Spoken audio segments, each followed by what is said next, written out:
नमस्कार दोस्तों, SB news India के डिजिटल पैनल आपके अपने Facebook page, YouTube channel Amrish Baliyan पर आप सबका हार्दिक स्वागत है, अभिनंदन है। केंद्रीय मंत्री डॉक्टर संजीव बालियान जी के साथ हमारे इंटरव्यू का ये तीसरा हिस्सा है, जिसमें हम उनसे बात करेंगे कि 2019 के बाद जो स्थितियां बनी, जिसमें एक बड़ी संभावना थी कि doctor Sanjeev Baliyan west UP में राजनीति का सबसे बड़ा चेहरा बनेंगे। विशेष तौर पे 2019 में जो लोकसभा चुनाव हुए, उसमें डॉक्टर संजीव बालियान के सामने गठबंधन के प्रत्याशी थे बड़े कद्दावर नेता चौधरी अजीत सिंह जी। चौधरी अजीत सिंह जी को उस चुनाव में मामूली मतों से के अंतर से हार का करना पड़ा और एक तरह से ये संभावना 2019 में बन गई कि संजीव बालियान जी की भूमिका अब केंद्र सरकार में बड़ी होगी। साथ ही उनके हाथ इतने मजबूत होंगे कि वे वेस्ट यूपी के लिए कुछ बड़े काम करा पाए। मंत्री जी, जो एक संभावना लोगों ने देखी 2019 के चुनाव के बाद की केंद्रीय मंत्री डॉक्टर संजीव बालियान जी अब एक बड़ी भूमिका में वेस्ट यूपी में दिखाई देंगे। हालांकि आप रहे भी भूमिका में, लेकिन आपकी भूमिका का उतना बड़ा विस्तार नहीं हो पाया। क्या वजह रही? देखिए, Bharatiya Janata party cadre based party है। यहाँ हर व्यक्ति सांसद या मंत्री बनने से पहले भारतीय जनता पार्टी का कार्य करता है। ये कोई आप कह सकते हैं जैसे और पार्टी है जिसमें एक नेता के इर्द गिर्द पार्टी घूमती है। ऐसी भारतीय जनता पार्टी नहीं है। यहाँ बहुत बड़े नेता नरेंद्र मोदी जी हैं, प्रदेश में योगी जी हैं, लेकिन पार्टी का एक तरीका, स्ट्रक्चर, ढांचा, उसमें काम करने वाले लोग हैं। यहाँ सबकी अपनी अपनी सीमित भूमिका है। यहाँ कोई एक व्यक्ति सब कुछ प्रभावित कर पाए, वो सिस्टम इस पार्टी सिस्टम में नहीं है। और चूंकि सांसद बनने से पहले हम भारतीय जनता पार्टी के कार्यकर्ता थे, तो पार्टी और संगठन की रीति नीति और उससे चलना हम सबकी जिम्मेदारी भी है, दायित्व भी है। चूंकि हम सांसद भारतीय जनता पार्टी की वजह से हैं। अगर पार्टी सांसद या केंद्रीय मंत्री तो पार्टी ने बनाया है। तो जितनी भूमिका पार्टी देती है, उतनी भूमिका का निर्वहन यहाँ करना पड़ता है। 2019 के चुनाव के बाद विशेष तौर पे लोगों की ये अपेक्षा थी कि आपको कैबिनेट मंत्री का दर्जा मिले और आपके हाथ और अधिकार संपन्न हो, जो कि शायद अभी तक उतने दिखाई नहीं दिए। लोगों को इससे भी बड़ी निराशा का सामना करना पड़ा, खासतौर पर जिन लोगों ने आपको बहुत चाहकर वोट दी, वो भी चौधरी अजीत सिंह के सामने। देखिए, किसको मंत्री बनाना है और किस स्तर का मंत्री बनाना है, ये प्रधानमंत्री का विशेष अधिकार है। मैं पहली बार भी मैं सांसद बना, और आप देखिए कि आज़ादी के बाद आज तक मुजफ्फरनगर रहने वाला कोई केंद्रीय मंत्री नहीं बन पाया। ये भी उनकी तरफ से था। उस समय भी ये सवाल हो सकता था कि भाई क्यों पहली बार के सांसद को केंद्रीय मंत्री बनाया गया। तो इस पे कोई भी टिप्पणी किसी व्यक्ति की तरफ से नहीं हो सकती कि क्या बनना चाहिए था, क्या बनाया। हाँ, पार्टी ने मुझे मौके बहुत दिए। पार्टी की तरफ से मुझे बहुत जल्दी सांसद का टिकट मिला, मैं सांसद बना। पार्ट पहली बार सांसद बनते मुझे केंद्रीय मंत्री बनाया गया। तो जितनी प्रधानमंत्री किसी की भूमिका चाहते हैं, जिम्मेदारी चाहते हैं, वो देते हैं, उनका विशेष अधिकार है। वेस्ट यूपी में मुख्य तौर पे आज विपक्ष की अगर नेता की असली भूमिका निभा रहे हैं तो चौधरी जैन सिंह निभा रहे हैं। और लोगों का मानना है कि अगर चौधरी जैन सिंह के मुकाबले बीजेपी को मजबूती के साथ अगर चुनाव मैदान में दिखाई देना है, तो उसके लिए पिछली योजना में डॉक्टर सत्यपाल सिंह जी को भी मौका दिया गया। एक बार फिर से इस चुनाव के बाद आप पे फिर भरोसा जताया गया। तो लोगों का मानना है, ऐसे लोगों का जो चाहते हैं कि बीजेपी मजबूत हो यहाँ से, उनका कहना है कि और ज्यादा अधिकार संजीव बालियान को मिलने चाहिए, क्योंकि संजीव बालियान कहीं ना कहीं विपक्ष की काट में और खासतौर पे जैन चौधरी के मुकाबले के लिए संजीव बालियान को ही एक सक्षम नेता के तौर पर लोग देखते हैं यहाँ पे वेस्ट यूपी में कम से कम। देखिए, जो साहब के साथ हमेशा प्लस पॉइंट ये रहा कि उन्हें एक बहुत बड़ी राजनीतिक विरासत मिली है। जो चरण सिंह का नाम उनके साथ जुड़ा हुआ है, बहुत बड़ा पॉजिटिव फैक्टर है। हम लोग गांव से चले हैं और धीरे धीरे रास्ता तय करते हुए, एक एक कदम रखते हुए यहाँ पहुंचे हैं। जो उन्हें विरासत में मिला है, वो रास्ता तय करने के लिए बड़ा लंबा सफर हम लोगों को तय करना पड़ा। तो कोई मैं चाहता मैं कंपैरिजन करूं ना, मेरी ऐसी वो, मैंने कभी अपने आप को मानना कि मैं किसी से कंपैरिजन करके या वो बने। उनकी भूमिका अपनी है, मेरी पार्टी ने जो भूमिका तय की है, मैं उस भूमिका को ईमानदारी से निर्वहन करता हूँ, बस ये कह सकता हूँ। कई सारे मुद्दे ऐसे हैं जिन पे जैन चौधरी खुल के बोल सकते हैं। पहली बात तो ये कि अपोजिशन के लीडर हैं, दूसरी बात अपनी पार्टी के सर्वे सर्वा है, तो उन्हें कोई रोक टोक नहीं सकता भी वे किस मुद्दे पे अपनी क्या राय रखें। तो क्या संजीव बालियान जी के लिए ये कहीं कहीं मुश्किल बन जाती है कि भले ही वो कई दफा हो सकता है ऐसा कि भाई सरकार के निर्णयों से पूरी तरीके से सहमत हो या ना हो, लेकिन उस पे चुप रहना या उसे उन सवालों को अवॉइड करना संजीव बालियान की मजबूरी बन जाती है। हाँ, ये तो होता है कि जब एक बड़ी पार्टी में आप रहते हैं और किसी ज़िम्मेदारी पे हैं, जैसे मैं केंद्रीय मंत्री हूँ, तो ये समस्याएँ रहती हैं। लेकिन उसके बावजूद अभी आपके 2-3 सवाल ऐसे थे कि शायद मेरे अलावा कोई नेता इस बारे में बोल नहीं सकता, बिना पार्टी से पूछे। आपने कहा कि पश्चिम उत्तर प्रदेश बनना चाहिए, मैंने कहा पश्चिम उत्तर प्रदेश बनना चाहिए। आपने पूछा हाई कोर्ट की बेंच का निर्माण होना चाहिए, मैंने कहा कि हाई कोर्ट की बेंच का निर्माण होना चाहिए। आपने गन्ने की बात की तो मैंने ईमानदारी से स्वीकार करी कि हाँ, समस्याएँ हैं, इनका सुधार होना चाहिए।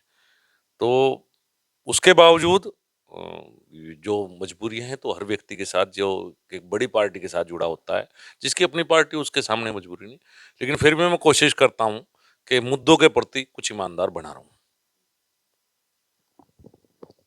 वेस्ट यूपी में हाई कोर्ट का मुद्दा आपने संसद में उठाया, लेकिन अब तक उसका हल नहीं हुआ।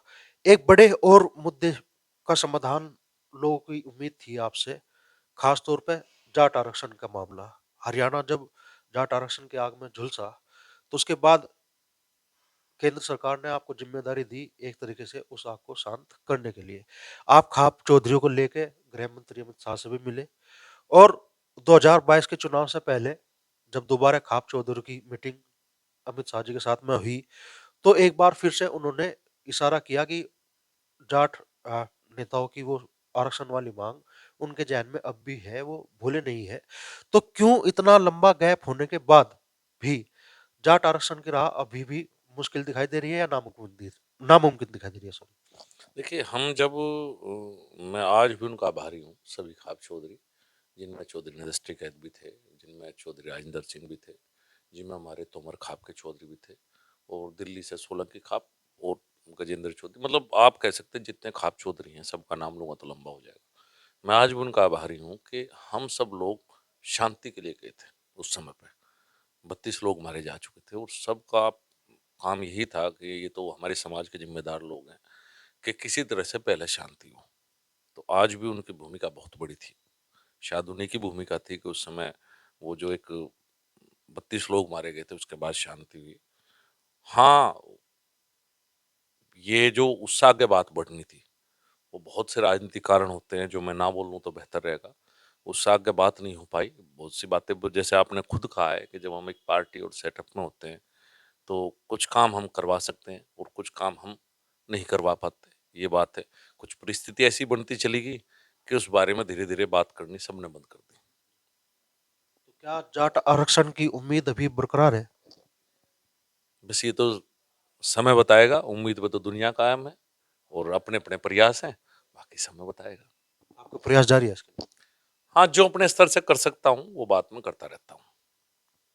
कई सारे मुद्दे ऐसे हो जाते हैं जिसमें इस खतौली चुनाव पर भी उसका बड़ा इफेक्ट देखने के लिए मिला कि सरकार ने गन्ने का रेट अब तक घोषित नहीं किया। पर्ची आ रही है बिना किसी रेट की आ रही है, हालांकि भुगतान हो रहा है पिछले पिछले रेट के हिसाब से। ऐसे ही गन्ने के भुगतान की स्थिति है, खास तौर पे बजाज शुगर मिल की जितनी भी मिलें हैं पूरे उत्तर प्रदेश में, हर जगह भुगतान की स्थिति बदतर है। आप अपने स्तर से अधिकारियों को निर्देशित भी करते रहे, लेकिन भुगतान नहीं होता, और लोगों की उम्मीदें आप पे आकर टिक जाती है। यहाँ मुजफ्फरनगर में, वेस्ट यूपी में मैं देखता हूँ भी, बागपत में भी, मेरठ में भी, शामली में भी लोगों की अपेक्षाएं आपसे ज्यादा है। शामली के किसानों की समस्या जो अभी हाईवे से जुड़ी हुई थी, उनका भी आपने 2 दिन पहले समाधान कराया जाके। तो हर चीज के केंद्र में आके संजीव बालियान खड़े हो जाते हैं, लेकिन जब सरकार गन्ने का रेट घोषित नहीं करती या गन्ने के भुगतान की समस्या आकर खड़ी हो जाती है, तो वहां संजीव बालियान की स्थिति क्या बन जाती है आगे? आपने बड़ा कठिन सवाल पूछा है। एक पार्टी सिस्टम में रहने के बाद इसका जवाब देना मेरे लिए वाक़ई मुश्किल है। मैं भी चाहता हूँ कि गन्ने का रेट डिक्लेयर हो। मैं भी चाहता हूँ कुछ बढ़े ज़रूर, क्योंकि जैसे महँगाई बढ़ रही है, तो हर वर्ष किसान की भी उम्मीद होती है कि नहीं भाई कुछ बढ़े, और मैं उस उम्मीद में उसके साथ हूँ। अब नहीं हो पाया तो इसका जवाब मेरी समझ में नहीं आ रहा कि मैं आपको क्या जवाब दूँ। बजाज की समस्या, कुछ शुगर मिल की समस्या, ज़्यादातर शुगर मिल की समस्याएँ कैसे न कैसे हल हुई हैं, और अब बजाज ग्रुप या 3-4 ग्रुप और हैं, मोदी जो अपने मोदी ग्रुप है या शामली की शुगर मिल है, इनके लिए एक सामूहिक प्रयास की आवश्यकता है। मैंने कई बार केंद्र और प्रदेश में इस बारे में कहा है, चूंकि मैं इस विभाग का मंत्री नहीं हूँ, डायरेक्ट मेरे हाथ में कुछ नहीं है, कि सरकार को जिम्मेदारी लेते हुए कोई ऐसा फंड या इस तरह की बात बनानी चाहिए कि जो बीमार शुगर मिल हैं, जो पेमेंट नहीं कर पा रहे, उसमें सरकार को कुछ न कुछ सहयोग की व्यवस्था रखनी चाहिए कि सरकार की तरफ से पेमेंट हो या बिना उस, क्योंकि इन्हें लोन भी नहीं मिल पाता। सबसे थोड़ी समस्या है कि कई बार हम सरकार की तरफ से करते हैं डिक्लेयर कि बिना इंटरेस्ट का लोन ले लो, केंद्र सरकार ने हर बार किया, लेकिन इन शुगर मिल को लोन भी नहीं मिल पाता, चूंकि ये दिवालिया घोषित अपने आप को। यहाँ सरकार को अपनी भूमिका में आना चाहिए, मैं मानता हूँ।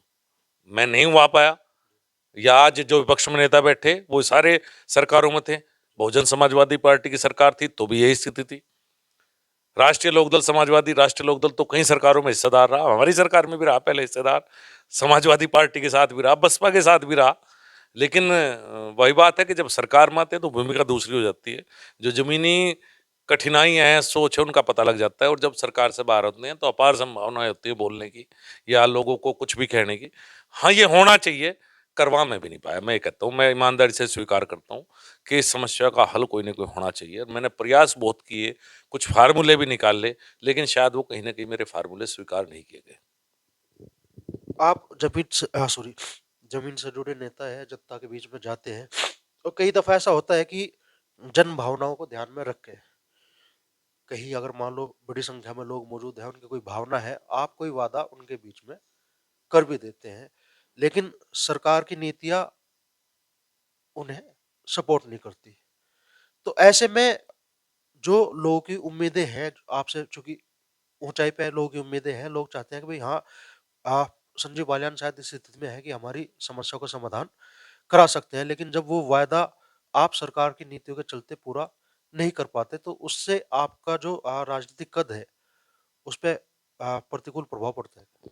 बिल्कुल, आपकी बात ठीक है। बहुत सी ऐसी बातें हैं, लोग कुछ चाहते हैं, हो सकता है बहुत सी बातें हों जो उन लोगों के साथ मैं भी चाहता हूँ, भी जैसे आपने जिक्र किया, मैं भी चाहता हूँ कि किसी तरह बजाज ग्रुप का हल निकला जाए, कोई बीमार ग्रुप का हल निकले, लेकिन हल नहीं निकाल पाए ना। बहुत से बेहतर हुई है, इस साल 100 लाख टन चीनी का हमने एक्सपोर्ट किया।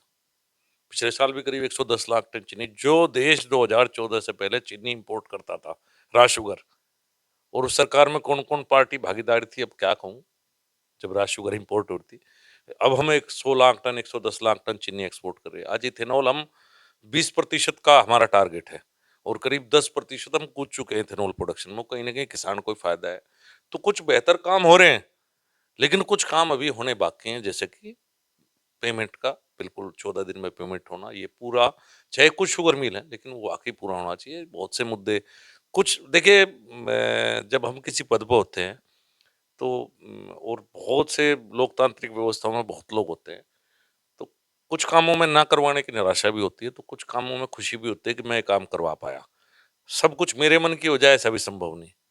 हाँ, मेरे प्रयास बेहतर के लिए जारी रहना चाहिए, प्रयास मैं हमेशा करता हूँ, और ईमानदारी से अपनी बात को अपनी पार्टी में, अपने संगठन में, अपनी सरकार में रखता हूँ। कुछ बातें मेरी मान ली जाती है, कुछ नहीं मानी जाती, लेकिन फिर लगता है कि शायद कुछ तो करवा रहा हूँ। सब कुछ नहीं करवा सकता, लेकिन कुछ तो करवा रहा हूँ। फिर अपने मुजफ्फर की तरफ देखता हूँ कि मुजफ्फर में भी कई काम और बाकी हैं, वो भी होने हैं। तो इसी ऊप में जीवन चलता रहता है, सब इच्छाएं तो किसी की भी पूरी नहीं होती। वेस्ट यूपी में अभी जो राजनीति है, गठबंधन नेतृत्व में जैसे कहा कि भी जयंत चौधरी कर रहे हैं, और जाहिर सी बात है आप पे भी दबाव होता होगा भी उनकी काट आप करें, संगठन के तौर पे उनका मुकाबला करने के लिए। जहाँ तक मैं व्यक्तिगत तौर पे समझता हूँ, और मेरी जैसी सोच बहुत सारे लोग रखते हैं कि भई अ, संजीव बालियान को उनके सामने उतारा जाता है पार्टी की तरफ से कि वो गठबंधन की हर मुद्दे की काट करें, और जाहिर सी बात है जैसे 2024 का रन होने वाला है, तो उसमें भी लोग ये उम्मीद करते हैं कि भाई गठबंधन की अगर काट के लिए संजीव बालियान को मजबूत भूमिका दी जानी चाहिए। तो क्या कुछ आने वाले टाइम में आपको मजबूत भूमिका मिलने की उम्मीद है? जिस लायक मैं हूँ, उससे बड़ी भूमिका मेरी पार्टी ने मुझे दे रखी है, और आने वाले चुनाव में कोई कुछ भी कहे, ईमानदारी से हमारे विपक्ष के नेता बड़े बड़े भी अगर दिल बात रखेंगे तो भी कहेंगे नहीं, इस देश को मोदी बहुत अच्छा संभाल लें, मोदी आवश्यक है। विपक्ष के बाद वो प्रधानमंत्री का चुनाव है दोस्त, वो मात्र एक सांसद का चुनाव नहीं है। एक सांसद बहुत बदलाव नहीं ला सकता। मैं इतने डेवलपमेंट के काम किए हैं, अगर मोदी जी ना होते तो मैं कैसे करता। आज इस जनपद की कानून व्यवस्था सबसे बेहतर के दौर में जब से हम और आप पैदा हुए थे। अगर योगी जी ना होते तो ये कानून व्यवस्था इतनी बेहतर हो पाती।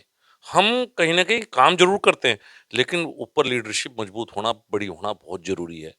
तो चुनाव सिर्फ सांसद का नहीं, सांसद तो लोकल काम करेगा, लेकिन जब हम वोट देते हैं तो हम देश के बारे में भी सोचते हैं कि देश सुरक्षित हाथों में या अच्छे हाथों में या अच्छी लीडरशिप देश को कौन दे सकता है।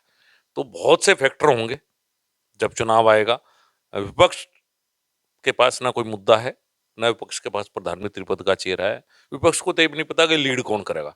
हर जगह छोटी छोटी पॉकेट में, प्रदेश में या पूरे देश में नेता हैं जो सिर्फ अपनी बात कह के चले जाते हैं, उनके पास कोई सॉल्यूशन नहीं है। भाषण देना एक अलग बात है, जनता जब विकल्प की बात करती है तो भी सोचती है कि इसे लीड कौन करेगा। तो मुझे लगता है कि जब 2024 का चुनाव आएगा, तो जैसे 2014 में या 19 में जनता एक मन बनाती है कि मुझे प्रधानमंत्री किसे चुनना है, तो बहुत बड़ी भूमिका वोट देने में इस बात की होती है कि प्रधानमंत्री हमें किसे चुनना है। सांसद की भी भूमिका होती है, लेकिन उससे बड़ी भूमिका ये होती है कि हमें प्रधानमंत्री किसे बनाना है। आखिरी सवाल आपसे है कि जैन चौधरी इस टाइम अपनी जो भी राजनीति कर रहे हैं किसानों के मुद्दों के इर्द गिर्द कर रहे हैं। खतौली में भी उन्होंने अपनी पूरी रणनीति किसानों के मुद्दों के आसपास रखी। भारतीय जनता पार्टी या संजीव बालियान जैन चौधरी के इस रणनीति की क्या काट लेकर 2024 के चुनाव मैदान में उतरेगी? देखिए, मैं बताया ना, 2024 में हम चुनाव में जाएंगे तो हम सब फैक्टर्स पे बात करेंगे। हम प्रदेश में जो बेहतर व्यवस्था है उस पर बात करेंगे, हम डेवलपमेंट की बात करेंगे, हम किसान के लिए जो बेहतर किया है वो भी करेंगे और ईमानदारी से स्वीकार करेंगे जो नहीं कर पाए और जो भविष्य में करने की बात है।